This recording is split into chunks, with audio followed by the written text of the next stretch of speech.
ब्रह्मराक्षस का श्राप भाग 1। उत्तराखंड के पहाड़ी इलाके में घने देवदार के जंगलों से घिरे एक छोटे से गांव का नाम था देवल गांव। वहां की आबादी मुश्किल से 200 लोगों की थी। गांव में पुरानी पत्थर की हवेलियां थी, कुछ टूट चुकी, कुछ झुकी हुई। गांव के बीचों बीच एक बहुत पुराना मंदिर था, मंदिर बाबा काशीधर का। मंदिर के पास ही एक टूटा हुआ मठ था, जिसे लोग अब शापित मठ कहते थे। कहा जाता था कि उस मठ में कभी एक महापंडित रहा करता था, भृगुनाथ शास्त्री, जो वेदों और तंत्रों का ज्ञाता था। परंतु उसके अहंकार ने उसे विनाश की ओर धकेल दिया। वह मृत्यु के बाद ब्रह्मराक्षस बन गया। लोग कहते थे कि आज भी उसके मंत्रों की गूंज रात में सुनाई देती है। गांव में रहता था अर्जुन रावत, एक 28 वर्षीय युवक जो शहर से वापस लौटा था। उसके पिता का देहांत कुछ महीनों पहले हो गया था और उसे जमीन जायदाद संभालनी थी। अर्जुन पढ़ा लिखा था, पर इन अंधविश्वासों में विश्वास नहीं करता था। उसे लगता था कि ये सब गांव वालों के मन के डर हैं। उसकी माँ सरोज देवी धार्मिक स्वभाव की थी। वे रोज पूजा करती और मंदिर में दिया जलाने जाती।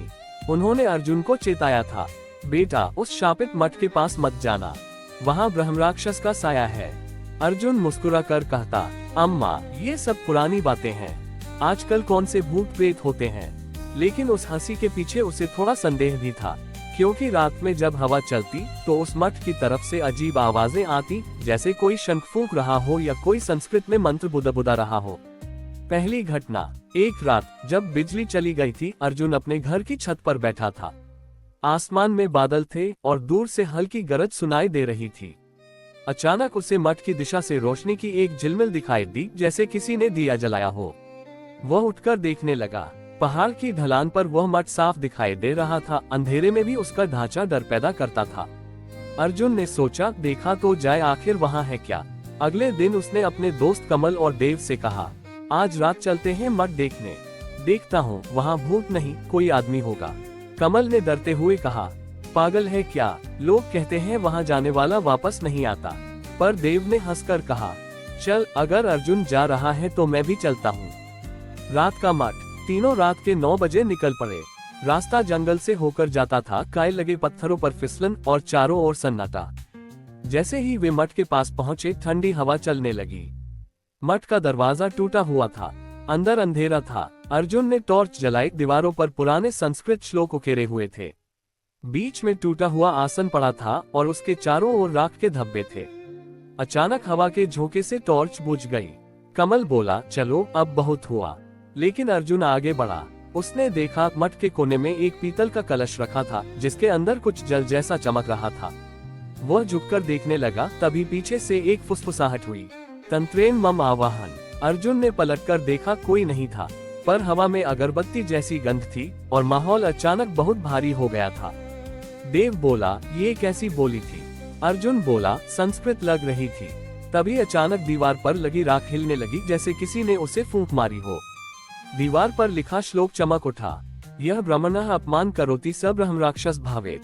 तीनों घबराकर भागे। अजीब बदलाव। अगले दिन अर्जुन को तेज बुखार हो गया।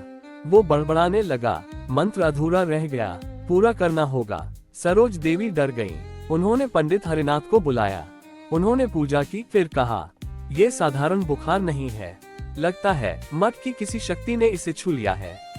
कमल और देव भी बेचैन थे। उन्होंने बताया कि उस रात मठ से लौटते वक्त पीछे से कदमों की आवाजें आती रहीं, जैसे कोई उनका पीछा कर रहा हो। कमल ने कहा, मैंने पलटकर देखा था अर्जुन, और मुझे कसम है वहाँ किसी के पांव नहीं थे, सिर्फ परछाई थी। सपनों का आतंक। अर्जुन रात में चीख कर उठता। कभी कहता, कोई मुझसे मंत्र बोलने को कह रहा है। कभी कहता, वो कहता है अधूरा यज्ञ पूरा करो वरना मैं आ जाऊंगा। उसकी माँ ने पंडित हरिनाथ से कहा, क्या ये ब्रह्मराक्षस है। पंडित बोले, हाँ, जो भी मठ के अंदर उस मंत्र को सुनता है वो उसके वश में आ जाता है। वो ब्रह्मराक्षस उसे अपना साधन बनाता है। सरोज देवी कांप गईं। घटना दूसरी। एक शाम अर्जुन घर से गायब हो गया।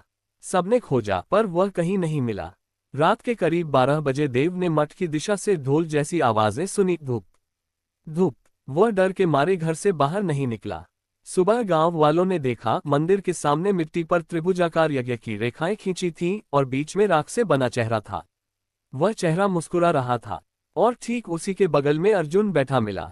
बिल्कुल स्थिर, उसकी आंखें खुली हुई और होठों पर हल्की मुस्कान। पंडित हरिनाथ बोले, अब वो अर्जुन नहीं रहा, उसके अंदर ब्रह्मराक्षस है। आगे क्या होगा? क्या अर्जुन सचमुच ब्रह्मराक्षस का माध्यम बन चुका है? वह अधूरा यज्ञ क्या था जिसे वह पूरा करना चाहता है?